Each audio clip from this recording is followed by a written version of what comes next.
Vamos a orar. Padre bendito, te damos gracias, bendito Dios, por tu palabra, la que nos edifica, la que nos consuela, la que nos conforta, la que nos confronta también, Señor, la que nos corrige para que podamos caminar conforme a tus planes y conforme a tus propósitos. Te damos las gracias por tu palabra. El día de hoy, glorifícate, Señor, en la vida de mis hermanos. Glorifícate, Señor, en esta palabra, en este salmo. Que seas tú, Señor, entronándote en el corazón de todos. Te doy gracias, te bendecimos, Señor, y ayúdame, Señor, a poder expresar lo que está en tu texto, aquello que tú querías compartir para tu audiencia, Señor. En el nombre de Jesús, amén y amén. Amén, familia. Un aplauso al Señor este día. Vamos a comenzar con aquello que siempre es muy bueno, que es la palabra de Dios. Yo he estado compartiendo hace un tiempo el Evangelio de Juan, capítulo 16, nos tocaría, pero voy a hacer una pausa el día de hoy.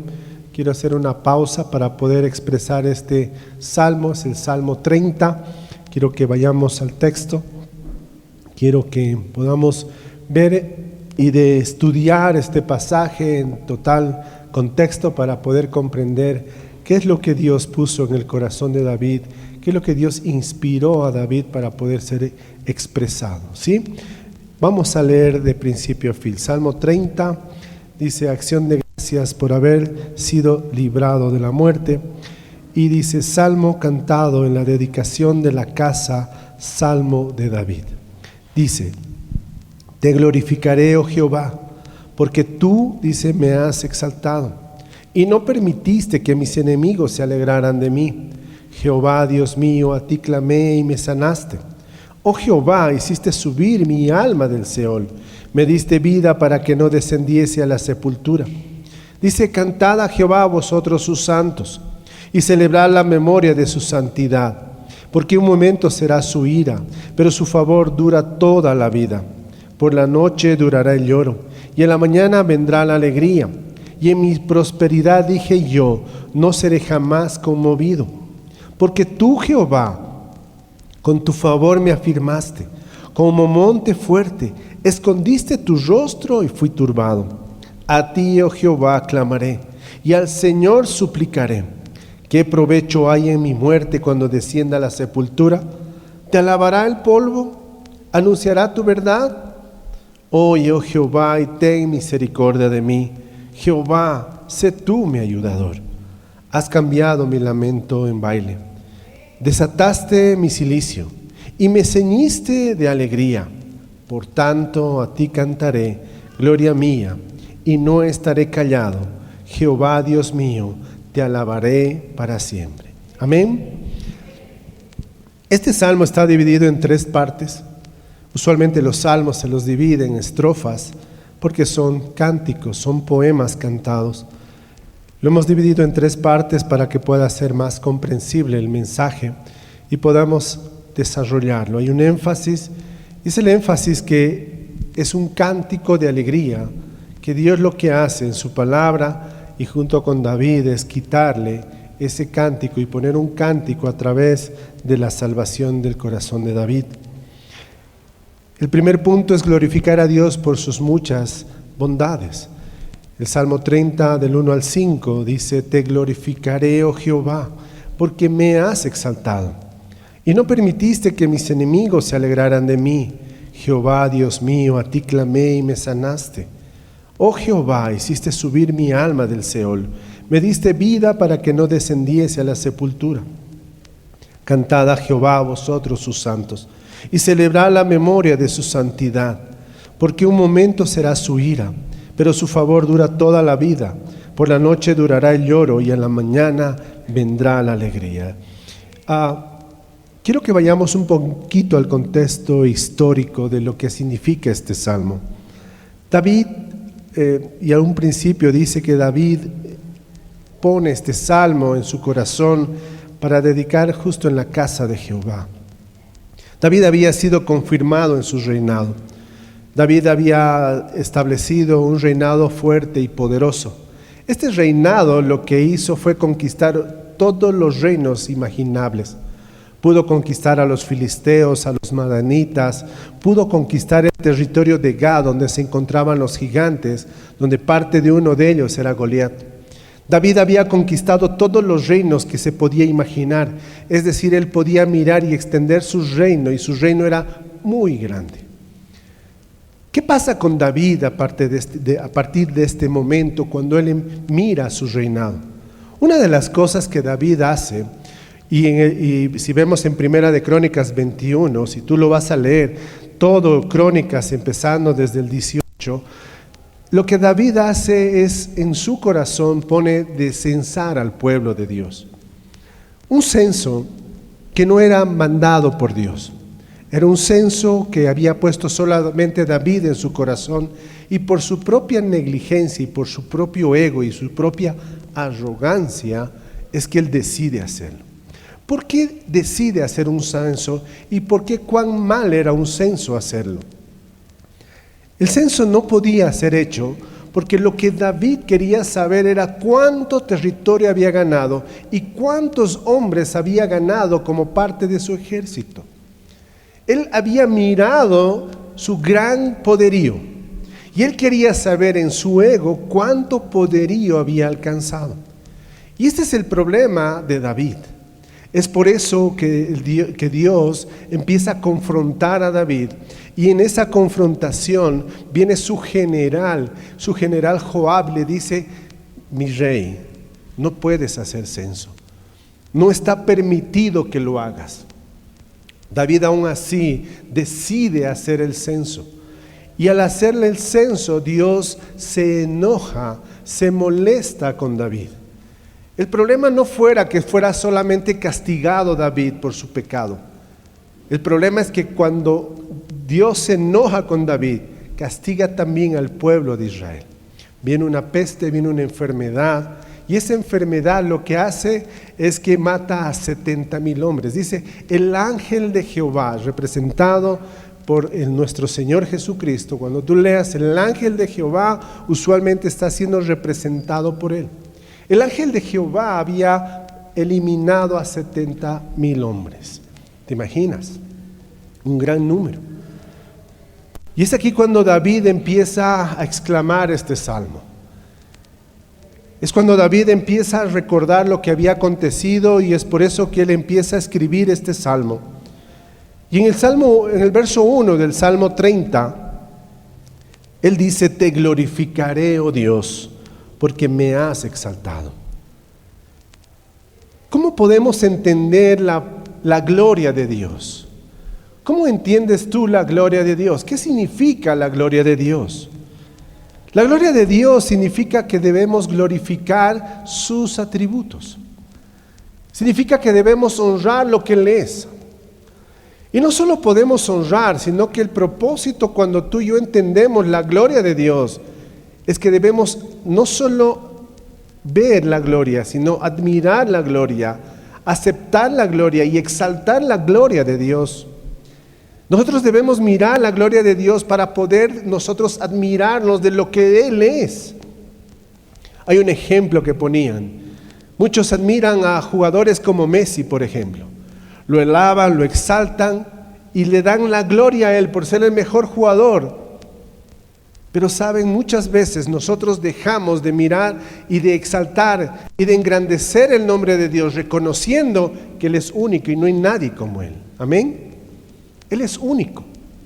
Y dejamos de nosotros exaltar el nombre de Dios, de glorificar su nombre, porque nos hemos olvidado cuán grande es nuestro Dios.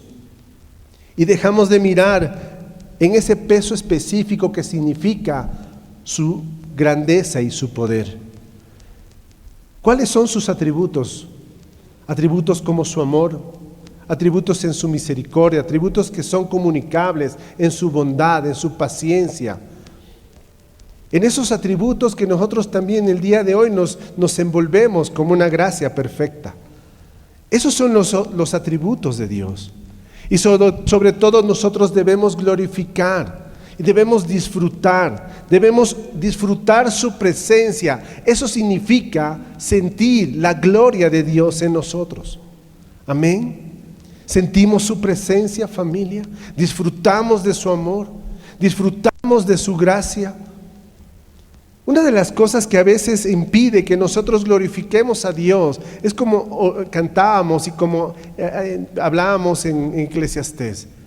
Cuando Dios quiere hacer su voluntad y no está en mis planes la voluntad de Dios, ¿qué ocurre? ¿Me enojo? Le decimos al Señor que se haga tu voluntad, pero cuando los planes que yo tenía son desbaratados, me enojo con el Señor y le digo, no te entiendo, Señor. ¿Por qué desbarataste mis planes? Implícitamente la respuesta sería, porque no son tus planes, son mis planes. Es lo que yo planeo para ti. Tú eres mío, dices que soy tu Señor y debes hacer lo que yo hago. Amén. Debe ser así. Y dar la gloria a Dios significa eso. Dar la gloria a Dios significa honrarlo. Es tratarlo a Él y no a nosotros, es aceptar. Se trata todo de Él, familia, amén. Se trata todo de Dios, no de nosotros. El protagonista es Él. Y nos olvidamos que es Él en nuestras vidas. Por eso el Salmo dice, te glorificaré, oh Dios. Te voy a glorificar porque me has exaltado.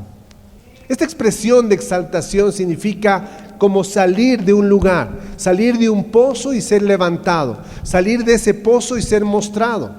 Estaba sucio, estaba muerto en mis delitos y pecados y fui sacado y fue mostrado. Ya no soy cualquiera, soy hijo de Dios. Amén.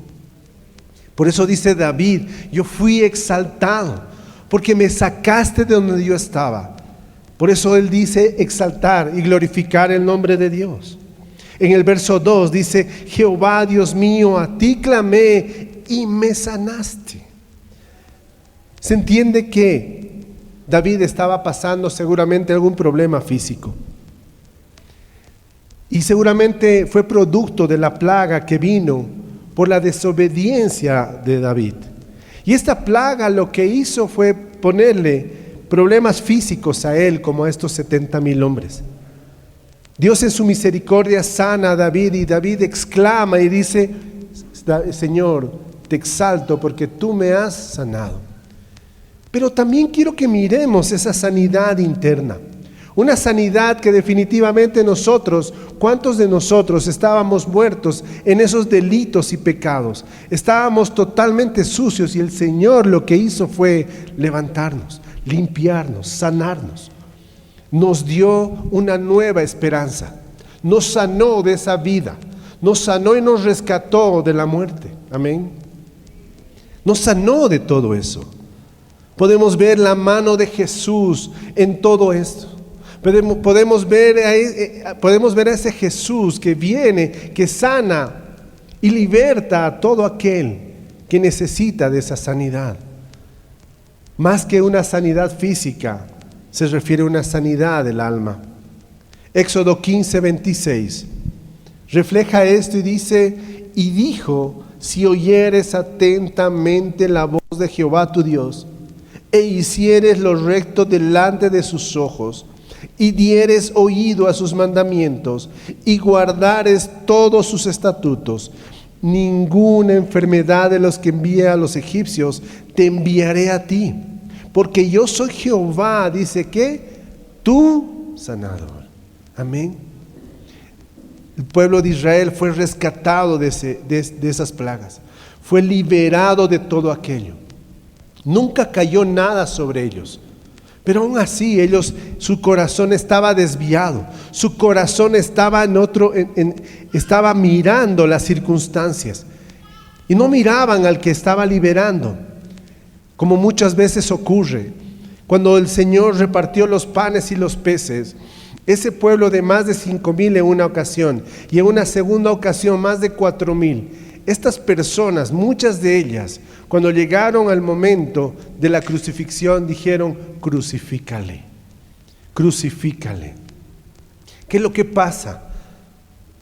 Vamos más en pos de la bendición que el que bendice. Estos fueron en pos de la bendición, recibieron los panes, recibieron los peces, recibieron la sanidad, pero se olvidaron de aquel que bendice. Amén. Se olvidaron de Él. Por eso, para que nosotros podamos entender, David lo que hace es exaltar el nombre y decir: el que sana y el que liberta es Dios. Es solo Él. En el verso 3 del mismo Salmo dice: oh Jehová, hiciste subir mi alma del Seol, hiciste subir mi alma de la muerte, me hiciste subir el alma del infierno. Y dice: me diste vida para que no descendiese a la sepultura.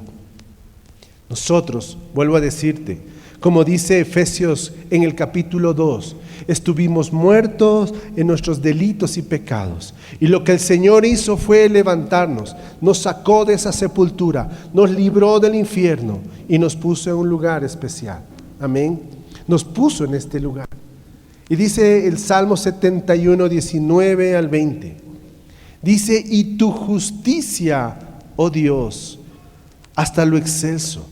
Y tú has hecho grandes cosas, oh Dios. ¿Quién como tú? Amén, familia.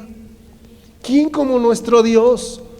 Tú y yo podemos reconocer su grandeza. Podemos reconocer que solo es único y no hay nadie como Él. Y podemos exaltar su nombre. Podemos nosotros alabar lo que Él es. Alabar lo que Él hizo por nosotros. Que vino a una cruz, murió en esa cruz, resucitó y así mismo nos libró de la muerte. Dice exaltar a Dios juntos. Es esto que dice en el verso 4, dice: cantad a Jehová vosotros sus santos y celebrad la memoria de su santidad.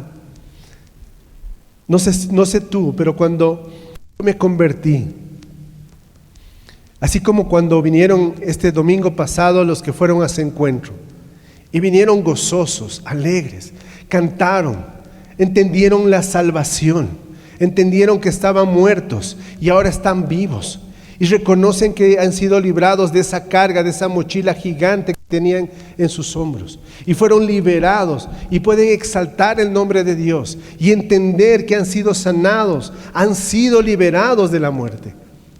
Por supuesto que podemos cantar, amén, familia. Por supuesto que podemos alabar. Podemos estar agradecidos por lo que Dios ha hecho en nuestras vidas. Por eso dice: cantad vosotros, eclesía. Cantemos vosotros, los santos, los apartados, los redimidos. Cantemos, y dice: y celebremos la memoria de su santidad. Hemos sido apartados para eso, familia. Hemos sido apartados para ser santos. Por eso dice: cantamos nosotros los santos y celebramos esa santidad. Amén. Caminamos conforme a esa santidad, porque dice: un momento será su ira, pero su favor dura toda la vida. Amén. Su favor dura toda la vida. Por la noche durará el lloro, dice, pero ¿saben algo? Dice: y la mañana vendrá la alegría. Amén. La mañana vendrá la alegría. Hoy podremos estar angustiados, podemos estar pasando muchas cosas, dice el Señor, pero siempre habrá un mañana. Siempre habrá la esperanza de saber de que Dios cambiará esa tristeza en gozo.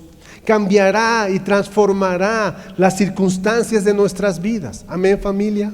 Y con la promesa que no solamente lo hará ahora, sino lo hará por la eternidad. Que con nuestra mirada no está aquí. Nuestra mirada y galardón está en la parte celestial, en esas moradas eternas. Amén, familia. Y eso debe darnos ese gozo. Por eso dice: cantemos con alegría. Celebremos todo aquello. Y dice: eso de cantar es alabar, exaltar su nombre, a pesar, escucha bien, a pesar de las dificultades. Cuando pases dificultades, canta. Si estás pasando una dificultad en el matrimonio, alaba. Si estás pasando algo difícil en una relación o en tu economía, alaba. Alaba. Amén, familia. Alaba.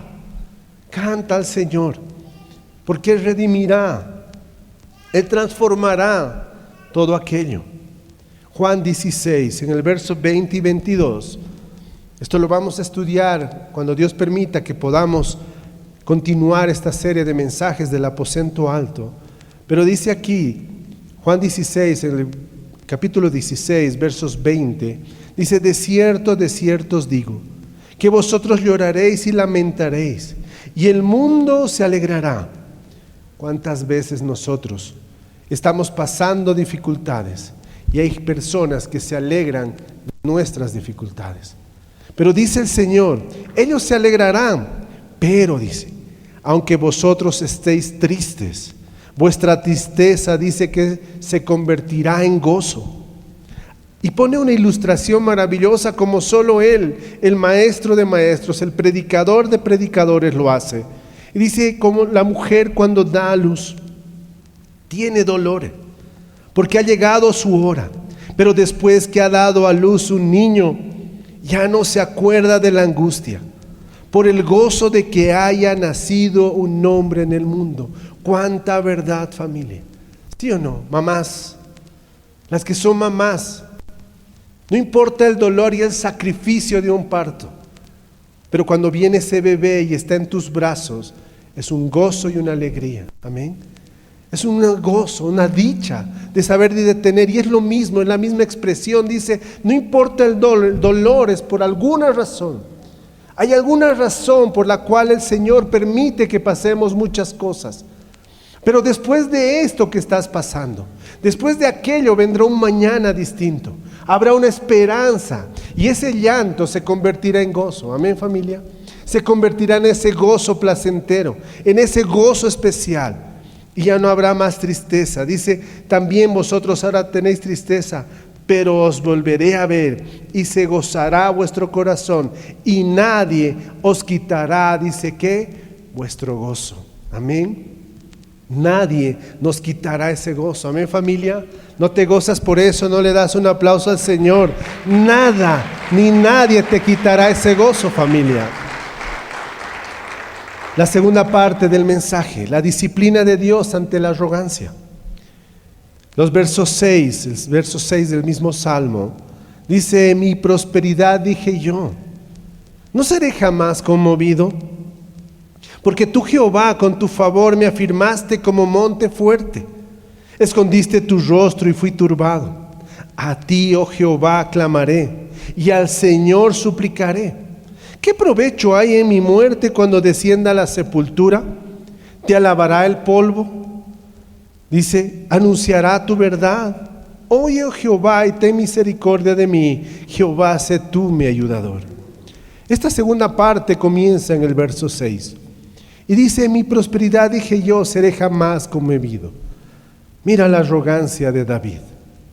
En mi prosperidad yo seré jamás conmovido. David puso su confianza en su riqueza, puso su confianza en su ejército, puso su confianza en las posiciones económicas y dijo, incluso dice más adelante, me afirmaste como un monte que nada lo puede mover. Pero se olvidó de Dios. Se olvidó que a Dios no le gustan los arrogantes. Dios resiste, dice, al soberbio y da gracia al humilde. David se enorgulleció, se ensoberbeció, empezó a mirarse demasiado grande y dijo, todo lo que yo tengo es por mi fuerza. Yo tengo la prosperidad. Dice, yo en mi prosperidad no seré jamás conmovido. Mira la arrogancia. No sufriré, no padeceré. Sabes, muchas veces nosotros venimos en la primera instancia de este contexto. Venimos mal, venimos angustiados, con dolor, venimos en busca del Señor, encontramos la respuesta, encontramos la solución y nuestro corazón empieza a desviarse. Nuestro corazón, después de recibir la bendición, recibimos la sanidad, recibimos la ayuda que necesitábamos económica, resolvemos nuestros problemas legales, resolvemos los problemas del matrimonio y a partir de ese momento empezamos a caminar en el Señor, pero luego empezamos nuevamente a desviarnos. Dejamos de mirar al que bendice. Miramos la bendición, pero nos olvidamos aún después de las bendiciones. Y ponemos nuestra confianza en nuestra riqueza. Oh, me ascendieron, ahora soy gerente de banco, soy gerente de aquello, soy gerente de esto, soy mi propio empresario y me está yendo muy bien. Y pongo mi confianza en mi conocimiento, pongo mi confianza en mí y dejo de mirar al que hace todo, al que me bendice. Eso es lo que hizo David. David hizo exactamente eso. Y todavía dijo, en mi prosperidad, dije, yo jamás seré movido de este lugar. Nadie me podrá derrotar, nadie me podrá hacer frente. Pero tú, Jehová, dice, con tu favor me afirmaste como monte fuerte. Mira la arrogancia de David. Es como que la mujer que me diste, ¿no? Por ella es que yo caí. Así como tú me diste las riquezas, tú, Señor, me afirmaste. Tú me diste todo. Y empezamos a echarle incluso la culpa a Dios de todas estas dificultades y del por qué hemos caído, del por qué nosotros nos hemos desviado. Y la razón es porque hemos puesto nuestra confianza en algo que no es Dios. Primera de Crónicas 21, del verso 1 al 4. Primera de Crónicas 21, del verso al 4. Dice, pero Satanás se levantó contra Israel e incitó a David a que hiciese censo de Israel. Y dijo David a Joab y a los príncipes del pueblo, id, haced censo de Israel desde Beerseba hasta Dan, e informadme sobre el número de ellos para que yo lo sepa. Y dijo Joab, añada Jehová a su pueblo 100 veces más. Rey, Señor mío, ¿no son todos estos siervos de mi Señor? ¿Para qué procurará mi Señor esto que será para pecado de Israel? David tuvo a alguien que le dijo, no lo hagas. A veces escuchamos nosotros un consejo. Recibimos un consejo y recibimos un buen consejo que dice, sabes, no estés con esta persona porque no te conviene. No lo estés. No estés con este varón porque primero no es de Cristo. O con esta mujer porque no es de Cristo. O no hagas negocios con esto. O no confíes en la política y te introduzcas en la política y pongas todo esto y toda tu confianza en ello. Joab fue ese consejero y le dijo a David, mi rey, no hagas tal cosa. Es pecado.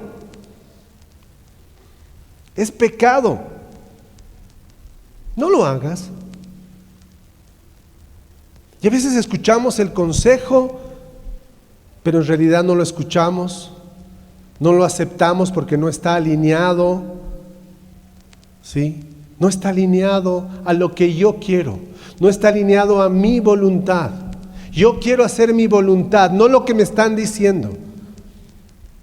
David no escuchó el consejo de alguien inferior. Y dice la historia, mas la orden del rey pudo más que Joab. Y salió por tanto Joab obedeció y recorrió todo Israel y volvió a Jerusalén y dio cuenta del número. Y como les decía, ¿qué es lo que quería David? Quería saber cuánto había conquistado, cuánto territorio tenía a través de los hombres que habían sido enlistados para él. Cuán ejército grande él quería saber para decir que él era el que había conquistado todos estos reinos. Se olvidó de Dios y se ensoberbeció, se enorgulleció, se volvió arrogante. No escuchó el consejo, no escuchó. ¿Y saben qué es lo que pasa? Lo que aconteció fue, y le dice, será pecado a Israel. Joab no le dice que será pecado para ti, rey. Le dice, será pecado para Israel. ¿Cuántas veces, familia, podemos tomar nosotros decisiones que afectan también nuestra casa, nuestro hogar? Decisiones que cuando tú tomas una decisión y no escuchaste el consejo de Dios, un consejo sabio, y desechaste el consejo, muchas veces las consecuencias no solo la pagas tú, sino la paga tu familia. el dolor de la familia, las consecuencias de no escuchar un consejo. Y estas consecuencias llevan al dolor, a la tristeza. ¿Cuál fue el resultado de todo ello? Dice la Escritura que David, Dios se enojó con David y le vino una plaga, y esta plaga mató a 70,000 hombres. Mira el pecado de una sola persona, lo que puede hacer. Familia, cuando nosotros cometemos errores y no seguimos la dirección de Dios, vienen estas calamidades. Y como David, ¿yo? No, difícil. Yo no seré jamás conmovido. A mí no me pasará nada.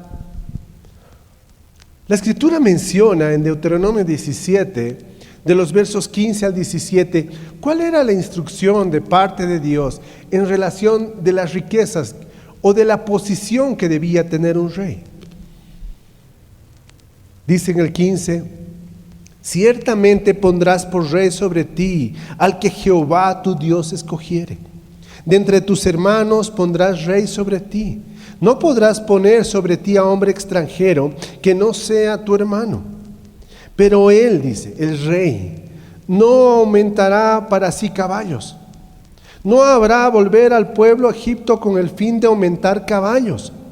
Porque Jehová os ha dicho: no volváis nunca por ese camino. Ni tomará para sí muchas mujeres, para que su corazón no se desvíe. Ni plata ni oro amontonarán para sí en abundancia. Si entendemos en el contexto, ¿qué es lo que está diciendo Moisés? Guiado por Dios, inspirado por Dios. ¿Cuál es la instrucción? No es que no tengan caballos, no es que no tengan tesoros. Él dijo que no tengan mucho, ni más allá que otros reinos. ¿Cuál era la razón? ¿Puedes pensar un segundo? ¿Cuál era la razón? Porque Dios no quería que tengan mucho oro, no tengan mucho caballo y menos mujeres. La razón es sencilla. Porque si Él tiene un gran ejército y cuando derrote a sus enemigos, ¿por qué dirá? Porque yo lo hice con mi ejército. Si tengo mucho oro y tengo mucha plata, podré comprar las herramientas, podré comprar todo, porque tengo el dinero y diré: por mi dinero es que yo hice. Lo que Dios quiere, familia, es que nosotros dependamos en exclusiva de Dios. Estos reyes debían depender de Dios, así como tú y como yo debemos depender en exclusiva de Dios, no de nuestra posición económica, no de nuestro cargo, no de nuestra profesión. Nosotros debemos depender de Dios. Amén, familia. Debemos depender en exclusiva de Él. No es negociable. Nada puede interponerse entre esto. En el verso 7 dice: porque tú, Jehová, con tu favor me afirmaste como monte fuerte y escondiste tu rostro y fui turbado. Te decía, es como que David le echa la culpa. Claro, tú me pusiste como algo grande y ahora es tu culpa. ¿Qué hace Dios? David reconoce que su rostro fue escondido de él. Y al hacerlo, David queda turbado. Pero quiero que mires lo que dice el texto. Dice que escondió su rostro, no lo desechó, no le quitó la salvación, no lo eliminó. Simplemente dice: escondiste tu rostro. Y en realidad, ¿saben lo que pasa, familia? Dios estaba ahí. Pero quien no podía mirar a Dios era David. Dios no podía mirar a Dios. Recuerden lo que pasó en la cruz, ¿sí? Cuando Jesús estaba en la cruz y dijo: Dios mío, ¿por qué me has abandonado? ¿Por qué Jesús exclamó así? ¿Dios lo abandonó? La respuesta es no. Dios no lo abandonó. Pero ¿por qué Jesús dijo: Dios mío, ¿por qué me has abandonado? Dice la Escritura, cuando Jesús estaba en Getsemaní, sintió la carga de tomar esa copa que simbolizaba el pecado de todo el mundo, esa copa que iba a hacer que todos los pecados de los pasados, de ese momento, los pecados de este mundo, tus pecados, mis pecados y de las generaciones que vengan, iban a estar en esa copa. Dios lo que hace es aborrece el pecado. Su Hijo se llenó del pecado. Dios estaba ahí. Pero cuando tú y yo estamos en pecado, es difícil mirar el rostro de Dios. Es muy difícil. Te pongo como ejemplo. Un día viene una muchacha y me dice, pastor, he pecado, he fornicado. He caído, he fornicado con mi novio y Dios se alejó de mí. No puedo ir a la iglesia, no puedo orar. ¿Dios se alejó de ella? No. Ella, por la vergüenza de su pecado, dejó de mirar a Dios. Dejó de mirar a Dios. Jesús en la cruz dijo exactamente eso. Sintió el hecho de saber de que no iba a poder mirar como lo miraba siempre a su Padre. Y su Padre iba exactamente a acontecer lo mismo. Pero ¿saben algo? Al instante y a los pocos minutos, Jesús exclama y dice, Padre, Padre, en tus manos encomiendo mi espíritu. Había sido redimido. Le dijo antes de morir, consumado es, listo está, tetelestai, fue hecho. Y es exactamente lo mismo que podemos ver en esto de la cruz. Lo que David sintió fue exactamente, vemos un paralelismo de esto. Lo que aconteció fue que él no podía mirar a Dios, no podía mirar a Dios. No tenía la capacidad de mirar lo que Dios había hecho. Por eso dice, escondiste tu rostro de mí. Cuando nosotros pecamos, familia, definitivamente, como el ejemplo que te puse, muchas veces no podemos mirar a Cristo. Muchas veces no queremos, pero ¿sabes? La buena noticia es que Él está ahí. La buena noticia es que está Él para perdonarte. La buena noticia es que Él está para abrazarte, para limpiarte, para volver a lavarte, como lo hizo en un principio. Primera de Juan 1:9 dice que Él es fiel y justo para perdonar todos nuestros pecados. Y lo mejor de esto dice, y limpiarnos de toda nuestra maldad. Amén, familia. Y esa es la gracia de Dios operando sobre nosotros. Hebreos 12:5-8 nos enseña algo más.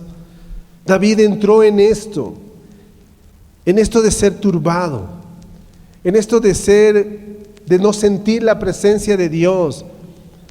Hebreos 12:5-8 dice, y habéis olvidado la exhortación que como a hijos se os dirige, diciendo, Hijo mío, no menosprecies la disciplina del Señor, ni desmayes cuando eres reprendido por Él, porque el Señor al que ama disciplina y azota a todo aquel que recibe por hijo.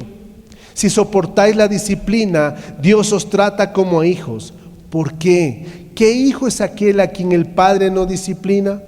Pero si se os deja sin disciplina, de la cual todos han sido participantes, entonces sois bastardos y no hijos.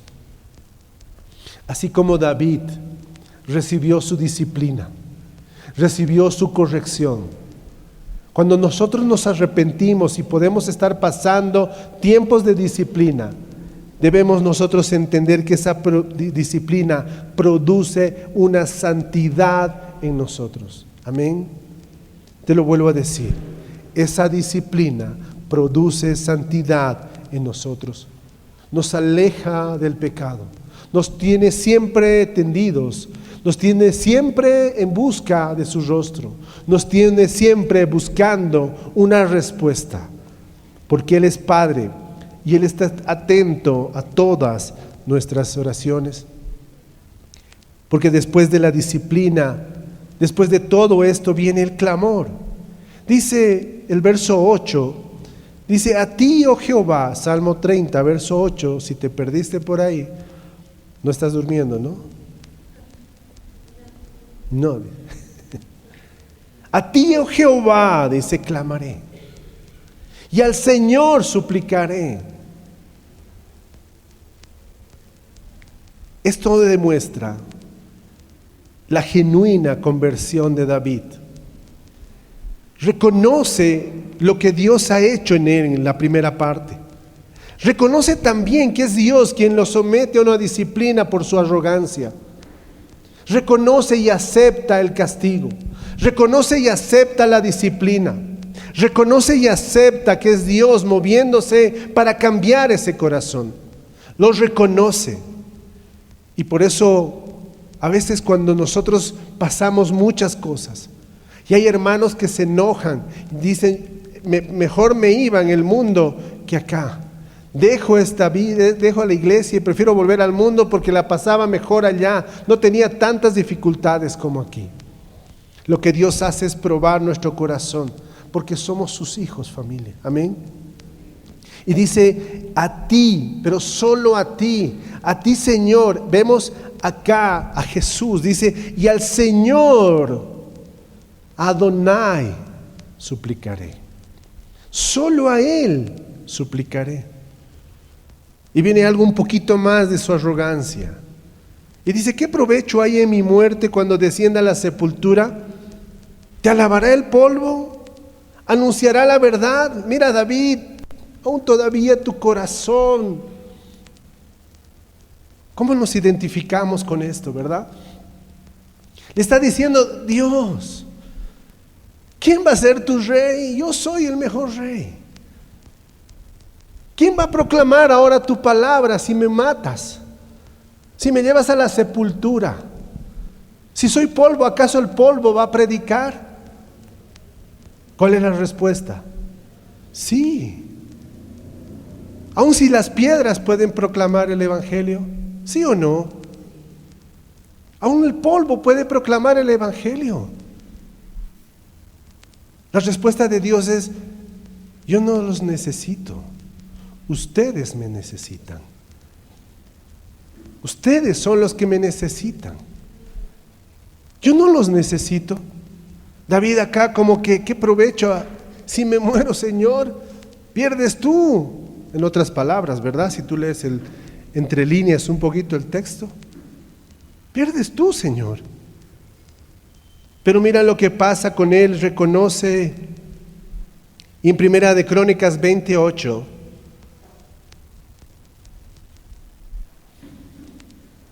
en Primera de Crónicas 21, hace rato también les di mal dato, 21:8. Entonces dijo David a Dios, ¿lo puedes leer?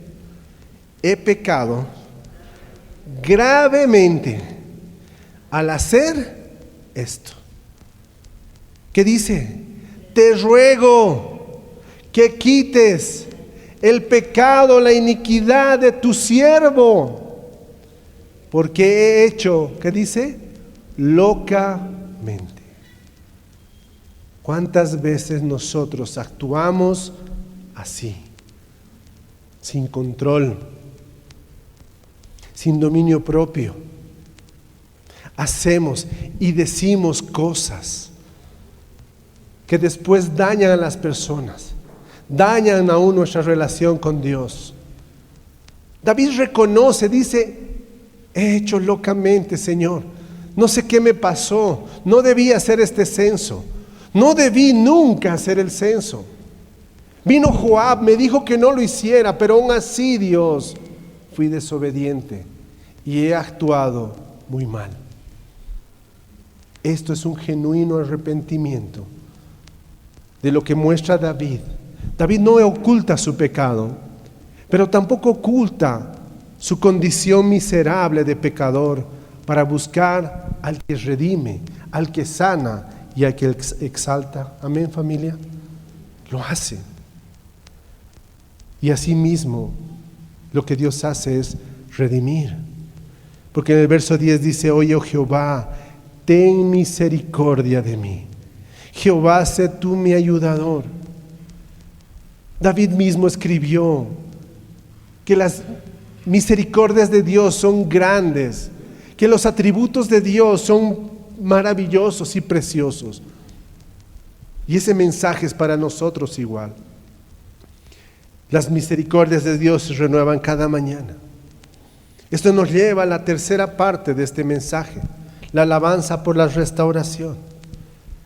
En el verso 11 dice: has cambiado mi lamento en baile. Desataste mi cilicio y me ceñiste de alegría. Qué hermoso reconocer el proceso por el cual ha pasado David.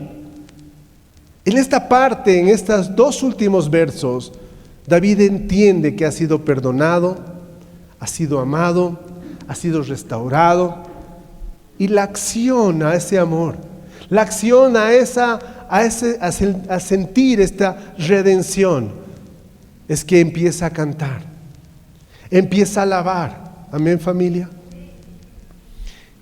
Cuando nosotros sentimos esa paz, cuando hemos sido liberados de esa carga, sentimos esa paz y empezamos a alabar a Dios. Amén.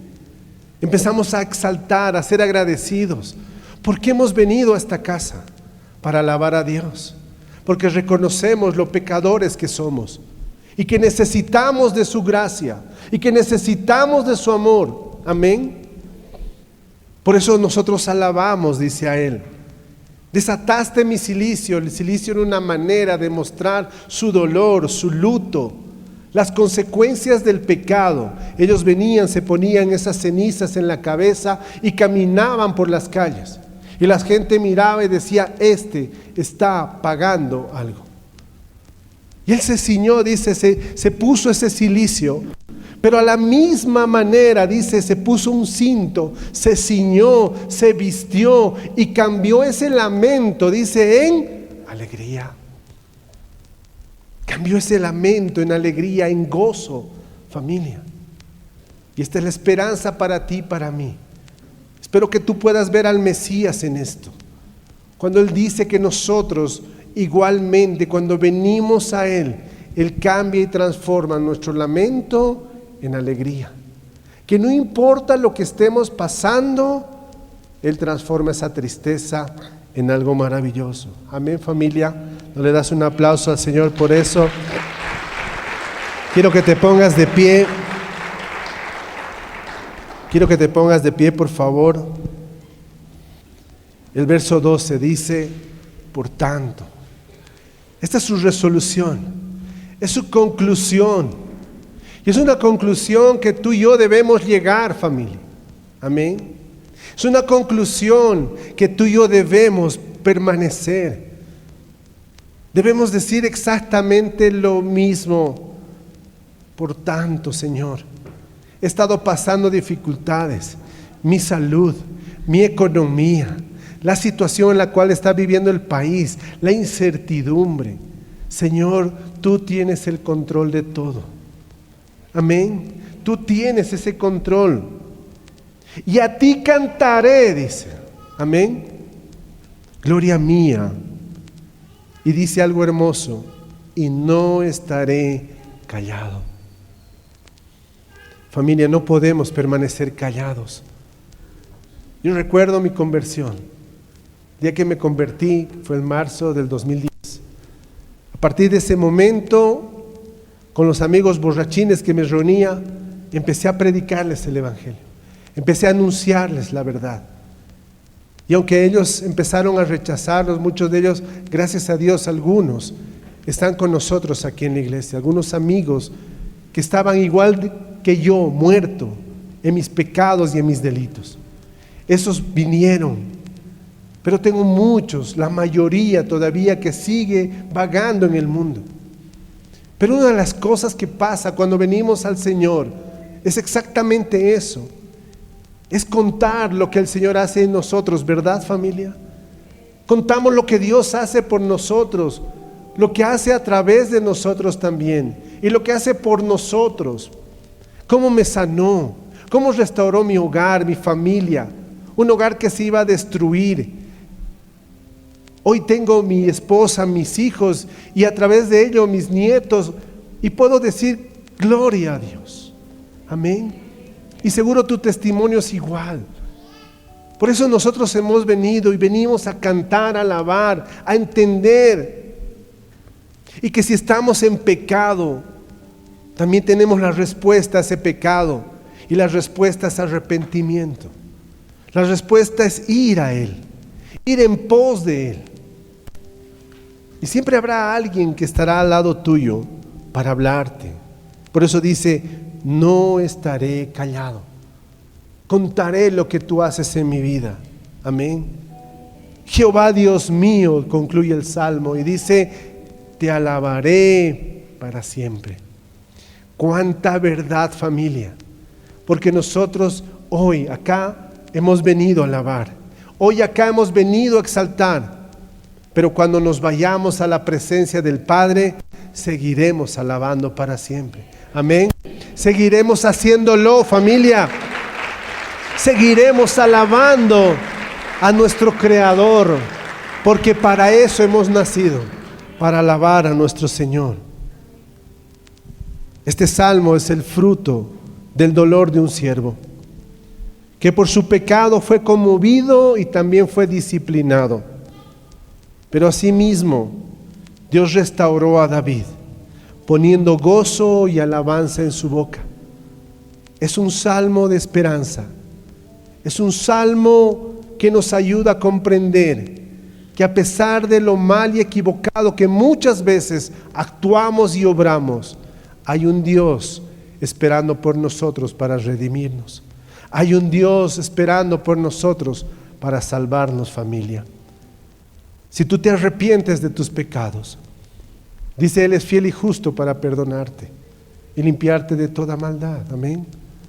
Por eso cantamos y alabamos. Y dice, así como David, nosotros, si estamos pecando, podemos arrepentirnos de nuestro pecado y ser sanados y restaurados.